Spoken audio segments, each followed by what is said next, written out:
अस्सलामुअलैकुम guys, welcome back to my YouTube channel. उम्मीद करती हूँ आप सब लोग खैर खैरियत से होंगे। मैं भी बिल्कुल ठीक ठाक हूँ अल्हम्दुलिल्लाह। आज मैं आप लोगों के लिए लेकर आई हूँ CS 101 का असाइनमेंट नंबर 1 स्प्रिंग 2022 का। तो ये मेरे पास असाइनमेंट फ़ाइल ओपन हुई हुई है, तो मैं इसको जूम इन कर लेती हूँ और मैं आप लोग को दिखा देती हूँ कि ऊपर ये सारी डिटेल्स लिखी हुई हैं और यहाँ पे इसके मार्क्स है 20 और डेडलाइन है 17 जून की।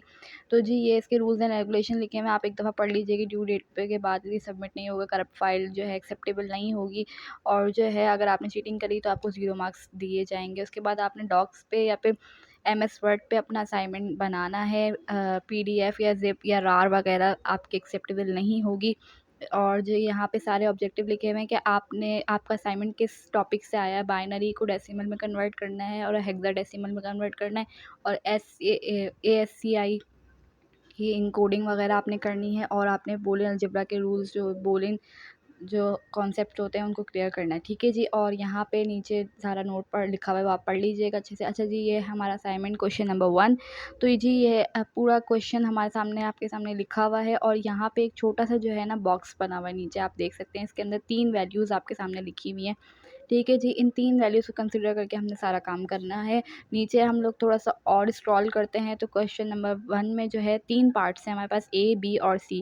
पहले पार्ट में हमें बाइनरी टू डेसिमल, इन तीनों जो ऊपर हमें जो क्वेश्चन बॉक्स जो बना के दिया हुआ है उसके अंदर जो तीनों वैल्यूज़ है उसको बाइनरी से डेसिमल में कन्वर्ट करना है, फिर बाइनरी से हेक्साडेसिमल में कन्वर्ट करना है, फिर उसके बाद ASCII कोड जो है उससे हमने इसको इनकोडिंग करनी है इसकी, ठीक है। और यहाँ पे ये वाली डायग्राम है, फ्लिप फ्लॉप कैरेक्टरिस्टिक की डायग्राम है ये पूरी, जो आपने पढ़ा था एंड और नॉट वाली, वो वाली डायग्राम है ये। इसको जो है हमने लिखना है इसके बारे में कि जब आउटपुट ज़ीरो होगा तो उसका इनपुट क्या होगा, ताकि आउटपुट इन तीनों उसमें जो है ज़ीरो बन जाएगा। अच्छा जी, क्वेश्चन नंबर 3 हमारे पास ये लिखा हुआ है। यहाँ पे आपको जो है एक्सटेंशंस दी हुई हैं और सामने उसकी एग्जांपल्स दी हुई हैं। अब आपको बताना है एग्जांपल को पढ़ के कौन सी एक्सटेंशन किस एग्जांपल के सामने जो है आएगी, यानी किस एग्जांपल के लिए नोट की जाती है। अच्छा जी, ये हमारा पूरा असाइनमेंट है। इसको मैं ऊपर से एक दफ़ा और आपको दिखा देती हूँ, पूरा असाइनमेंट है आप लोगों ने।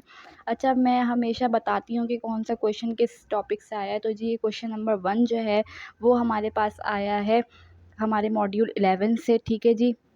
मॉड्यूल 11, मॉड्यूल 14 मॉड्यूल जो है ये सारे वहीं से आए हुए हैं। मैं आपको आगे जाके हैंडआउट से भी शो करा देती हूँ कि आप लोग का कौन सा क्वेश्चन किस टॉपिक से आया हुआ है और जो है ये वाला क्वेश्चन किस टॉपिक से आया हुआ है। तो चलिए अब हम चलते हैं अपने हैंडआउट्स की तरफ। उसके बाद जी मैं आप लोगों को बता देती हूँ कि कौन सा क्वेश्चन कहाँ से आया है।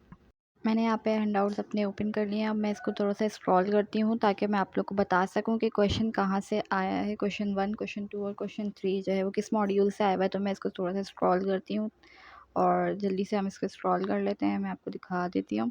हम डायरेक्टली जो है ना मॉड्यूल 11 पे जाएँगे स्क्रॉल करते-करते, ताकि जो है हमारा टाइम वेस्ट ना हो।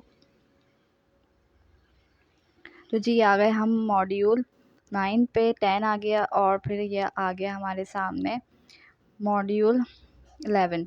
अच्छा जी, अब यहाँ पे मैं आपको दिखा देती हूँ। यहाँ पे हमारी बिट्स और बाइनरीज़ की बात हो रही है, तो यहाँ यहाँ से जो है ना हमारा क्वेश्चन नंबर 1 का ए पार्ट आया है, ठीक है जी, जो बाइनरी से डेसिमल में कन्वर्ट करना है, ठीक है जी, ये आप देख लीजिए। और अब हम थोड़ा-सा और स्क्रॉल करते हैं, तो मैं आपको दिखा देती हूँ। ये हमारा बी पार्ट है क्वेश्चन नंबर 1 का, हेक्साडेसिमल में कन्वर्जन जो हमें करनी है वो है ये, ठीक है जी। अब और थोड़ा-सा इसको स्क्रॉल करते हैं, तो ये आप देख लीजिए क्वेश्चन नंबर 2 जो है ना हमारा फ्लिप फ्लॉप कैरेक्टरिस्टिक वाला, वो यहाँ से आया हुआ है, ठीक है जी। अब हम थोड़ा-सा और इसको स्क्रॉल करते हैं, तो मैं आपको दिखा देती हूँ कि हमारा क्वेश्चन नंबर 1 का सी पार्ट कहाँ से आया हुआ है। यहाँ से हमारा मॉड्यूल, आप देख लीजिए, ये मॉड्यूल 18 है और यहाँ से जो है हमारे पास आया हुआ है ASCII वाला जो है क्वेश्चन नंबर 1 का सी पार्ट, ठीक है जी। अब हम डायरेक्ट क्वेश्चन नंबर 3 की बात करते हैं कि वो कहाँ से आया। तो वो जी मॉड्यूल नंबर 30 और 31 से आया। मॉड्यूल 30 और 31 में गिफ की और जो है GPG की बात हो रही है, MP3 की बात हो रही है, 30 और 31। अब आप ये मॉड्यूल्स अच्छे से पढ़ लेंगे तो आप जो है आपको पता चल जाएगा कि आपने इसमें क्या करना है। ठीक है जी, अब हम चलते हैं अपने सॉल्यूशन की तरफ, ज़्यादा टाइम वेस्ट नहीं करते। अच्छा जी, ये मेरा असाइनमेंट का सॉल्यूशन है जो मैंने बना रखा है, मैं आपके सामने ओपन कर लिया है। अब मैं आपको दिखा देती हूँ कि इसको थोड़ा सा ज़ूम इन करके कि मैंने किस तरह से अपना असाइनमेंट क्रिएट किया है। और आपको जी, मैंने सबसे पहले क्या काम किया था कि पहले अपना पूरा असाइनमेंट कॉपी करके अपने पास पेस्ट किया, और जो चीज़ें मुझे उसमें से हटानी थी, मुझे कट करनी थी, वो मैंने कट कर दी हैं। ठीक है जी, ये आ गया हमारा क्वेश्चन नंबर 1 का ए पार्ट है, आपके सामने लिखा हुआ है।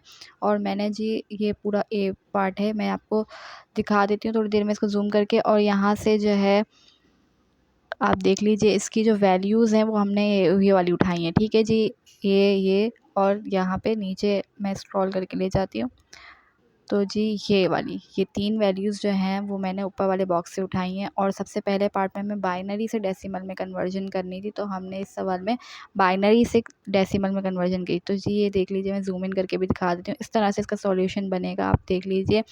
और जी ये इस तरह से सॉल्व होगा। और इसकी जो बेस होती है ना, यानी वो 2 होती है बाइनरी की, और डेसिमल में चले जाएगी तो 10 हो जाएगी इसकी बेस। ठीक है जी, नॉर्मल तरीके से बिल्कुल सॉल्यूशन होगा। क्लास 9th में भी हमने ये सब पढ़ा हुआ है, क्लास 9 की कंप्यूटर में भी हमें ये सब पढ़ाया गया है। ठीक है जी, ये सब इस तरह से बिल्कुल आसानी से सॉल्व हो जाएगा। ठीक है, साइड पे मैं आप लोग को दिखा देती हूँ पिक्चर में, आप देख लीजिए किस तरह से हमने इसको सॉल्व किया। 2 की पावर से जो स्क्रिप्ट्स हैं उससे ये सारा सॉल्व होगा, 0 से लेकर और ऑनवर्ड्स इसकी जो है सारी जाएगी एक्सपोनेंट। उसके बाद जी ये सॉल्व हो जाएगा। तो हम नेक्स्ट पार्ट पे आ जाते हैं, बाइनरी से हेक्साडेसिमल पे। हेक्साडेसिमल में आप ये देख लीजिए, मैंने हेक्साडेसिमल में जो होता है ना 4-4 जो डिजिट्स होते हैं उससे सॉर्ट होता है, ये सॉर्ट आउट हो जाता है इसका।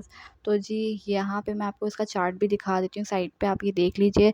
4-4 वैल्यूज़ को रख के आप इस तरह से कर सकते हैं। मैंने 4 वैल्यूज़ को सेपरेट करने के लिए इसको हाईलाइट भी किया हुआ है, ताकि जी आपको आसानी से पता चल सके। ठीक है जी, अब हम इसको मैं आपको ये दिखा रही थी कि क्वेश्चन कौन सा हमने उठाया, यहाँ से ये 3 पार्ट्स हैं, इन 3 पार्ट्स को हम सॉल्व कर रहे हैं। ठीक है जी, अब मैं इसको और स्क्रॉल कर लेती हूँ। आई होप आपका यहाँ तक का पॉइंट जो है वो क्लियर हो गया होगा।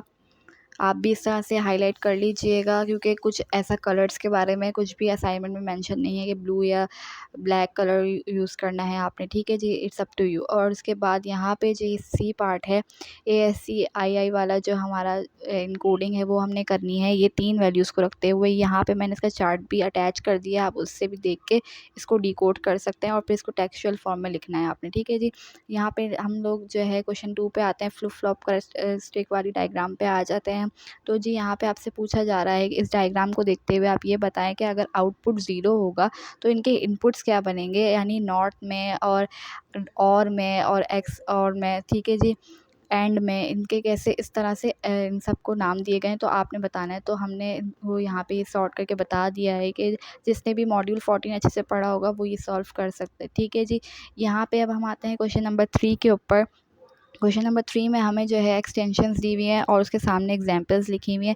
सबसे पहला है कि logo of the virtual university जो होता है वो गिफ की फॉर्म में होता है, यानी कि वो मूवेबल होता है। उसके बाद आपको मिला हुआ है rector of the faculty pages. ठीक है जी, फैकल्टी पेजेस जो होते हैं वो JPEG में होते हैं, ऑडियो हमेशा MP3 में होती है, और जी कोई भी डॉक्यूमेंट या फोल्डर्स होते हैं वो कंप्रेस साइज़ में हम ज़िप पे लेके जाते हैं। ठीक है जी, तो यही था हमारा पूरा असाइनमेंट। उम्मीद करती हूँ कि आपको समझ में आ गया होगा, आपके लिए हेल्पफुल रहा होगा। तो जी इसको सब में आप अपने फ्रेंड्स में सर्कुलेट कर दीजिए ताकि सबकी हेल्प हो सके।